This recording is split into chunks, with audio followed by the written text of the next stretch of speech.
Assalamu alaikum warahmatullahi ta'ala wabarakatuhu. Welcome back to my YouTube channel. This is Muhammad Abdul with you. প্রিয় 18তম শিক্ষক নিবন্ধন viva প্রত্যাশী অবশিক্ষক বিন্দু, আপনাদের জন্য আরেকটি গুরুত্বপূর্ণ প্রশ্নোত্তর পর্ব নিয়ে হাজির হলাম। Okay, let me start the video. আপনারা এখানে অবশ্যই দেখতে পাচ্ছেন ফেব্রুয়ারি, তার মানে এই ফেব্রুয়ারি মাসটা লেখা হয়েছে বিশেষ দিন সম্পর্কে। আর এখানে ফেব্রুয়ারি থেকে মার্চ পর্যন্ত বিশেষ দিনগুলো উল্লেখ করা হয়েছে। আপনারা অবশ্যই এগুলো দেখে যাবেন, কারণ আপনাদের বেশি প্রশ্ন তারা করবে না। যদিও এর মধ্যে থেকে করে তাহলে আপনারা যেন উত্তর দিতে পারেন, তার জন্য আপনাদের অবশ্যই এই ফেব্রুয়ারি থেকে মার্চ পর্যন্ত যতগুলো দিবস, ইম্পর্টেন্ট গুরুত্বপূর্ণ দিবস এখানে উল্লেখ করা হয়েছে, আপনারা এগুলো যার যেদিন ভাইবার ডেট পড়বে এই দিনগুলোর মধ্যে তারা অবশ্যই মুখস্থ করে যাবেন। Now this is the time for me to start the very প্রশ্নোত্তর পর্ব। ভাইবা বোর্ডে কি লিখিত পরীক্ষার মার্ক থাকে?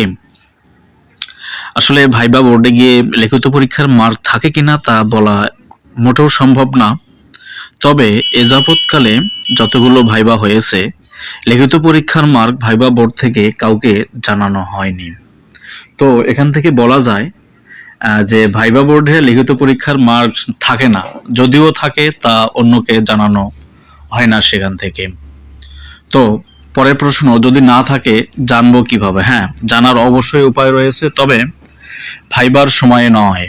সেটা হচ্ছে আপনার যখন যেদিন ভাইবার রেজাল্ট দিবে তার কিছুদিন পরে, এর আগের ভাইবাগুলোতে কি হয়েছিল তার কিছুদিন পরে সেই সার্টিফিকেট যখন দেওয়া হয় তখন সার্টিফিকেটে মার্ক উল্লেখ করা থাকে। আর এখন তো অনলাইনে যেহেতু সার্টিফিকেট দেয়া হবে, তাই যেদিন ভাইবা প্রকাশিত হবে সেদিন অথবা তার পরের দিন থেকে আপনারা আপনাদের লিখিত পরীক্ষার মার্ক, কাঙ্ক্ষিত মার্ক অবশ্যই জানতে পারবেন। নেক্সট কোয়েশ্চেন ইজ, কলেজে কি কম মার্কে চাকরি হবে? আসলে কলেজ লেভেলে অবশ্যই কম টেকানো হয় বা হয়েছে এই 18তমতে, যদিও বেশি মনে হচ্ছে স্কুল লেভেলে, স্কুল 2 পর্যায়ে বেশি টেকানো হয়েছে। আর সাবজেক্ট হিসাব করলে কিন্তু কোনো সাবজেক্টে 1000-এর বেশি টেকানো হয়নি, তার মানে কমই টেকানো হয়েছে। তো আসলে বেশি মার্কের ব্যবধানেই টেকানো হয়। আর যেহেতু যদি একদম কম মার্ক হয় তাহলে চাকরি পাওয়ার সম্ভাবনা একটু ক্ষীণ হয়ে যায়।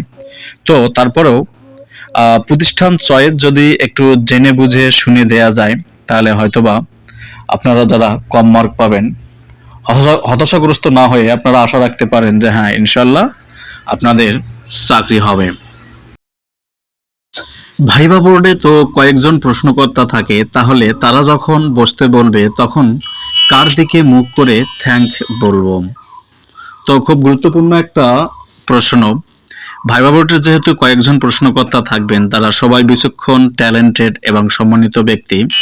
তো আপনি কি করবেন, যখন আপনাকে বসতে বলবে আপনি বসার আগেই অন্তত থ্যাংক ইউ দেবেন। তো কার দিকে মুখ করে দেবেন? এটা যেহেতু আপনি মাঝ বরাবর থাকবেন, যেহেতু ওটা একটা ওভারঅল প্রশ্ন, তাই আপনি মাঝ বরাবর যাকে পাবেন তার দিক একটু মুখটা করবেন, করে থ্যাংক ইউ বলে আপনি আপনার আসন গ্রহণ করবেন। তারপর আসি বেসিক কিছু কোয়েশ্চেন, সেটা হচ্ছে বর্তমানে শিক্ষা উপদেষ্টা কে? ইনি হচ্ছে ওয়াহিউদ্দিন মাহমুদ। তারপরে রয়েছে এমপিও এর পূর্ণরূপ কি? Monthly payment order. এনটিআরসি এর পূর্ণরূপ কি? Non government teachers registration certification authority. বাংলাদেশের বর্তমান বিচারপতি কে? সৈয়দ রিফাত আহমেদ। ডক্টর ইউনূস ডে কবে? উত্তর 14 জানুয়ারি। In January 2008, in Houston, Texas, that means Houston, Texas declared 14th January as Muhammad Yunus Day. So these are all from me from this video, and thanks to all. Allah Hafiz.